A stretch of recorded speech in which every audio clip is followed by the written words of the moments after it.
அனைவருக்கும் வணக்கம். எங்கள் சேனலுக்கு வந்திருக்கும் அனைவரையும் அன்புடன் வரவேற்கிறோம். இன்றைய சுவாரஸ்யமான கதையின் தலைப்பு மாயவனத்தில் மறைந்த ரகசியம் என்பதாகும். மர்மமும் சாகசமும் நிறைந்த இந்த கதையை தொடங்கும் முன் எங்கள் சேனலை சப்ஸ்கிரைப் செய்து புதிய கதைகள் உடனுக்குடன் கிடைக்க பெல் பட்டனை அழுத்த மறக்காதீர்கள். உங்களின் ஆதரவு எங்களுக்கு இன்னும் பல அழகான கதைகளை கொண்டு வர உற்சாகம் தருகிறது. வாருங்கள், மாயங்களும் ரகசியங்களும் நிறைந்த அந்த மந்திர உலகத்திற்குள் நாம் பயணம் செய்யலாம். முன் ஒரு காலத்தில் கடலால் சூழப்பட்ட செம்பொன் தீவு என்ற ஒரு அழகிய நாடு இருந்தது. அந்த நாட்டில் உயர்ந்த மலைகள், அடர்ந்த காடுகள், வெள்ளி போல ஒளிரும் ஆறுகள், மனம் வீசும் பூந்தோட்டங்கள் என பல இருந்தன. அந்நாட்டை நீதியுடனும் கருணையுடனும் ஆட்சி செய்தார் வீரசேகர மன்னர். அவருக்கு ஒரே மகள். அவள் பெயர் அமுதவள்ளி. அவள் அழகில் மட்டுமல்ல, அறிவிலும் தைரியத்திலும் சிறந்தவள். ஏழைகளுக்கு உதவுவது அவளுக்கு மிகவும் பிடிக்கும். அரண்மனை வாசலில் யாராவது உதவி கேட்டால் அவர்கள் வெறுமனே திரும்பி செல்லவே மாட்டார்கள். ஆனால் அந்த நாட்டின் எல்லைக்கு பின் ஒரு மர்மமான காடு இருந்தது. அதை மாயவனம் என்று அழைத்தனர். அங்கே சென்றவர்கள் திரும்பி வரமாட்டார்கள் என்ற பயங்கர கதைகள் மக்கள் மத்தியில் பரவியிருந்தன. ஒரு நாள் அரண்மனையில் பெரிய பிரச்சனை ஏற்பட்டது. நாட்டின் ஆறுகள் திடீரென வற்றத் தொடங்கின. வயல்கள் உலர்ந்தன. மக்கள் தண்ணீருக்காக தவித்தனர். அரண்மனை ஜோதிடர் கூறினார், மாயவனத்தில் நடுவே இருக்கும் நீல மணிக்கல் தான் நாட்டின் உயிர். அது காணாமல் போயுள்ளது. அதை மீட்டால் மட்டுமே நாட்டில் மீண்டும் வளம் திரும்பும் என்றார்.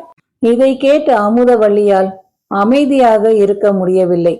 நான் சென்று அந்த நீலமணியை கண்டுபிடித்து வருகிறேன் என்று உறுதியுடன் தன் தந்தையிடம் கூறினாள். மன்னர் முதலில் மறுத்தார். அது உயிருக்கு ஆபத்தான பயணம் மகளே என்றார். ஆனால் அமுதவள்ளி கேட்கவில்லை. அவள் சொன்னாள், மக்கள் துன்பப்படும் பொழுது அரண்மனையில் அமைதியாக இருப்பது அரச குடும்பத்தின் கடமை அல்ல என்றாள். அவளது துணிவை கண்டு மன்னர் சம்மதித்தார். அடுத்த நாள் காலை குதிரை, வாள், சில உணவுப் பொருட்கள் மற்றும் ஒரு பழமையான வரைபடத்துடன் அமுதவள்ளி பயணத்தை தொடங்கினாள். மாயவனத்தின் எல்லைக்குள் நுழைந்தவுடன் அங்கிருந்த காற்றே வேறுபட்டிருந்தது. மரங்கள் மெதுவாக நகர்வது போல தோன்றின. சில நேரங்களில் யாரோ பின்தொடர்வது போல உணர்ந்தாள். ஆனால் அவள் பயப்படவில்லை. சில தூரம் சென்றபோது ஒரு பெரிய மரத்தின் கீழ் காயமடைந்த ஒரு முதியவரை கண்டாள். அவர் மிகவும் பலவீனமாக இருந்தார். அமுதவள்ளி தன்னிடம் இருந்த தண்ணீரையும் உணவையும் முதியவருக்கு கொடுத்தாள். முதியவர் சிரித்தார். மகளே, உன் கருணை வீணாகாது என்று புன்னகைத்தார். அவர் தன் கையில் இருந்த சிறிய வெள்ளி மோதிரத்தை அவளுக்கு கொடுத்தார். ஆபத்து வந்தால் இதை அணிந்து கொள் மகளே என்றார். அமுதவள்ளி நன்றி கூறி தன்னுடைய பயணத்தை தொடர்ந்தாள். காட்டின் நடுவில் ஒரு கரும்பாறை அரண்மனை இருந்தது. அங்கேயே நீலமணி மறைக்கப்பட்டிருப்பதாக வரைபடம் காட்டியது. அரண்மனைக்குள் நுழைந்தவுடன் கதவுகள் தானாக மூடிக்கொண்டன. திடீரென ஒரு கருமை உருவம் தோன்றியது. அவன் பெயர் கரிநிழல். பல ஆண்டுகளுக்கு முன்பு மாயவனத்தை ஆட்சி செய்த மந்திரவாதி அவன். நீலமணியின் சக்தியை பயன்படுத்தி உலகையே கைப்பற்ற நினைத்தவன். நீயும் மற்றவர்களைப் போல இங்கேயே அழிந்து போவாய் என்று இளவரசியை பார்த்து சிரித்தான். அமுதவள்ளி தைரியமாக தன் வாளை எடுத்தாள். கரிநிழல் கரும்புகையாக மாறி அவளை சுற்றியது. அரண்மனை முழுவதும் இருள் சூழ்ந்தது. அப்போது முதியவர் கொடுத்த மோதிரம் திடீரென ஒளிரத் தொடங்கியது. அந்த ஒளி கரிநிழலின் சக்தியை குறைத்தது. அமுதவள்ளி அதை பயன்படுத்தி முன்னேறினாள். அரண்மனையின் உச்சியில் ஒரு கண்ணாடி அறை இருந்தது. அதன் நடுவே நீலமணி ஒளிர்ந்து கொண்டிருந்தது.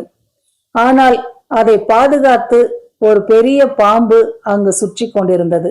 அமுதவள்ளி அந்த பாம்பிடம் அமைதியாக பேசினாள்.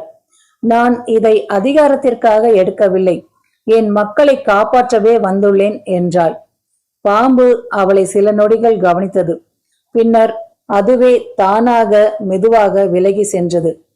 அமுதவள்ளி நீலமணியை எடுத்தவுடன் அரண்மனை முழுவதும் ஒளி பரவியது. கரிநிழல் அலறிக்கொண்டு மறைந்தது. நீலமணியை எடுத்துக்கொண்டு அமுதவள்ளி செம்பன் தீவிற்கு திரும்பியவுடன் வற்றிய ஆறுகள் அனைத்தும் மீண்டும் ஓடத் தொடங்கின. மழை பெய்தது. மக்கள் மகிழ்ச்சியில் கண்ணீர் விட்டனர். மன்னர் மகளை பாசத்துடன் அணைத்து கொண்டார். அந்த நேரத்தில் அரண்மனை வாசலில் அந்த முதியவர் மீண்டும் தோன்றினார். ஆனால் இப்போது அவர் சாதாரண மனிதர் போல இல்லை, ஒளி வீசும் ஓர் உருவமாக இருந்தார். நான் இந்த மாயவனத்தின் காவலன் என்றார். உன் துணிவும் கருணையும் காரணமாகவே நீ வெற்றி பெற்றாய். சக்தி மட்டும் உலகை காப்பாற்றாது, நல்ல மனசும் தேவை என்று கூறிக்கொண்டே அவர் மறைந்து விட்டார். அமுதவள்ளி பின்னர் மக்களின் அன்புடன் அரசியாக முடிசூட்டப்பட்டாள். அவள் ஆட்சி செய்த காலத்தில் செம்பொன் தீவு உலகத்திலேயே அமைதியான நாடாக மாறியது. மக்கள் இன்றும் ஒரு கதையை சொல்வார்கள். மாயவனத்தில் இரவு நேரத்தில் மெதுவாக ஒரு நீல ஒளி தெரிந்தால் அது அமுதவள்ளியின் துணிச்சலின் நினைவு என்று கூறி வருகிறார்கள். இத்துடன் மர்மமும் சாகசமும் நிறைந்த மாயவனத்தில் மறைந்த ரகசியம் கதை இனிதே நிறைவடைந்தது. இந்த கதையின் மூலம் துணிச்சல், புத்திசாலித்தனம், நம்பிக்கை மற்றும் உண்மையின் வலிமை போன்ற நல்ல கருத்துக்களை நாம் அறிந்து கொண்டோம்.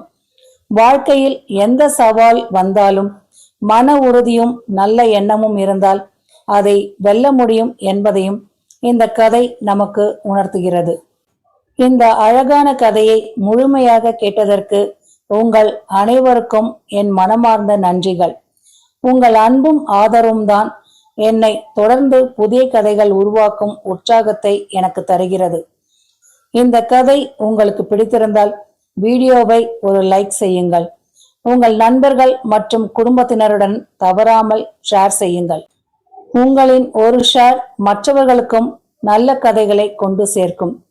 மேலும் இது போன்ற சுவாரஸ்யமான கதைகள், நீதி கதைகள், மர்ம கதைகள் மற்றும் குழந்தைகளுக்கான அருமையான காணொளிகளை தொடர்ந்து பார்க்க எங்கள் சேனலை சப்ஸ்கிரைப் செய்து புதிய வீடியோக்களின் அறிவிப்புகளை உடனுக்குடன் பெற பெல் பட்டனை அழுத்த மறக்காதீர்கள்.